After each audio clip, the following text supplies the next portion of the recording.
There is fresh backlash against Trump's rally in New York City on Sunday, including from many top Republicans who are distancing themselves from the vile, racist, and sexist comments that were made. The stuff last night was so over the top, it's unbelievable. You know how many Puerto Rican voters there are in Pennsylvania?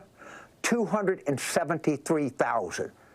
This is going to cost him votes. It's worth noting that while we showed you that joke about the pile of garbage that comedian made, he also said something else about Latino voters that I can't play because I know a lot of you are probably at the breakfast table with your little kids, and if we played it, you'd have to shut us off. That's just some of the coverage focused entirely on a joke that didn't go down well. But as you mentioned, the left are so desperate to smear Trump, they play the Hitler card. They do play the Hitler card. Look, the joke, by the way, from Sunday was not a good joke. It was not well received. It was not a very funny joke.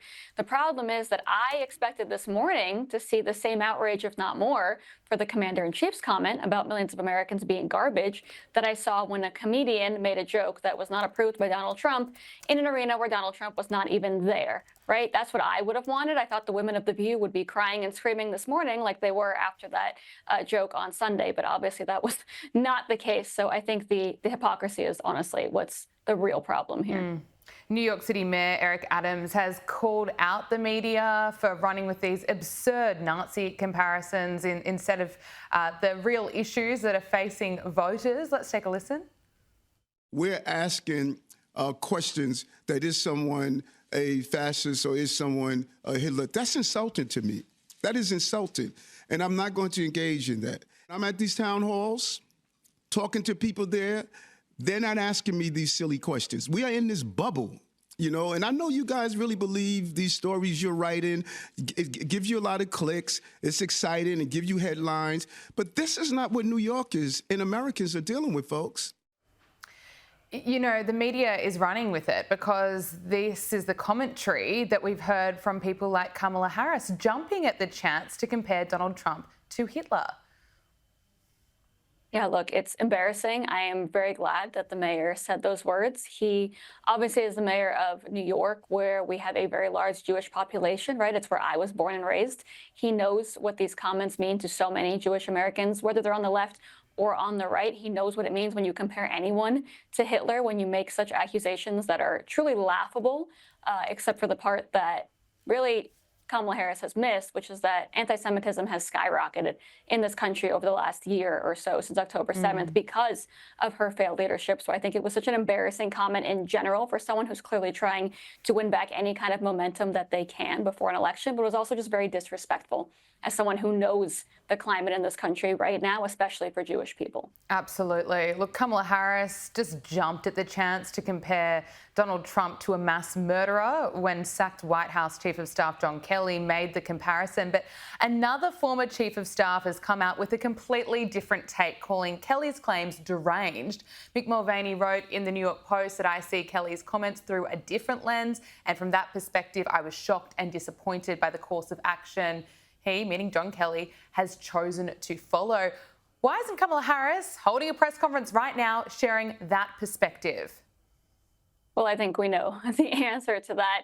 The sad reality is that no matter what proof we had of any of these comments being made about Donald Trump, being made by Donald Trump or not, it wouldn't matter, because those that are focused on beating him are focused on doing that at any cost, even if that means the truth goes out the window, even if that means that they sacrifice the sanity of the American people, right? The American people deserve better. That's what I keep saying. I've been in this world, this political world, for nearly 8 years now, working on and off for Donald Trump since 2016. The vile comments that I have seen thrown against him, his staff, and his supporters are so truly unbelievable still to me to this day. But what's worse is the fact that people believe that the American people are stupid, right? That they can actually get away with something like this, as if the American people don't actually know the difference between Donald Trump and Adolf Hitler, right? As if they don't know that Donald Trump is not actually a fascist. That's the real problem here, right? We know how disrespectful this is, but when you go out and say these things, assuming the American people will blindly follow along or don't know their own history or world history, it kind of tells us what Kamala Harris and clearly Joe Biden think of not just Trump supporters, but their own voters, by the way. Donald Trump's interview with podcaster Joe Rogan has had more than 50 million views on YouTube and X. Now, Joe Rogan has left the door open for Kamala Harris to be interviewed as well, as long as she can get to the studio in Austin. And this is the latest of what Joe Rogan has had to say about how Kamala Harris has been ducking his interview offer. You could look at this and you say, oh, you're being a diva. But she had an opportunity to come here when she was in Texas, and I literally gave them an open invitation. I said, anytime. I said, if she's done at 10 o'clock, we'll come back here at 10 o'clock. I go, I'll do it at 9 in the morning. I'll do it at 10 p.m. I'll do it at midnight. If she's up. She wants to, drink a Red Bull. Why hasn't Kamala Harris made it happen? You're going to have to ask Kamala Harris that, right? Look, I think we all kind of saw this coming. I never thought that she was going to do it. Joe Rogan is known to be a pretty tough interviewer. He's also known for doing a very long show. 3 hours for a lot of people is not easy. And I've said from day one, the reason I was originally attracted to Donald Trump, the candidate, the reason I originally started looking into politics to begin with, was because I saw a man who was then a celebrity, right? A celebrity turned politician who would show up no matter what, no matter with who, no matter where, and take questions from anyone. He also showed up not knowing the questions and ironically not knowing the answers beforehand, which is all that I've seen from celebrities and politicians on the left and the right before him. I think Kamala Harris is one of those politicians that doesn't want to be able to do these kinds of things because she can't, because most politicians can't.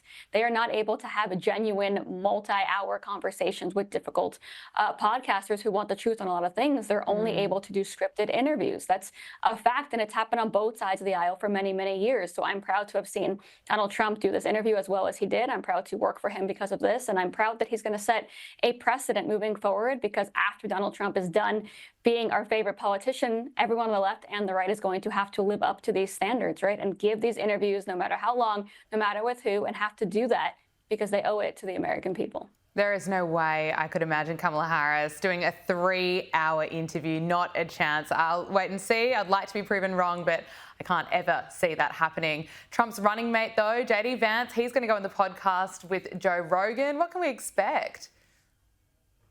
Look, I'm excited for it. I think a lot of people don't know JD. He is a new senator. I think for us, it's exciting to show the world that the candidates that we have on our ticket are not scared of these kind of interviews and are willing to give the people what they believe they deserve, right? I'm really proud to have watched JD take on this role as he has. I've watched him show up on every single interview that he's been invited to. I've watched him sit with friendly networks, certainly with unfriendly networks. I've watched him campaign all over the place, have difficult conversations, and not try to show up on election day with the votes that he thinks he's earned, right, that he just deserves, but the votes that he actually had to turn over to his side because he worked for them. I'm really proud to have seen the effort he's put in here and to see the contrast between him and Donald Trump and Kamala Harris and Walz, right, because there is a major difference. Kamala Harris is not just a candidate for president right now. She is the sitting vice president. She's also the sitting vice president working with the current commander-in-chief, who has also completely disappeared. And I think she owes so much to the American people, answers at minimum. And to see that she can't do it makes me really sad just as an American, but I'm incredibly proud to see Donald Trump and JD Vance go out there and give the answers to the American people, because that's what we should be doing as we try to earn their votes.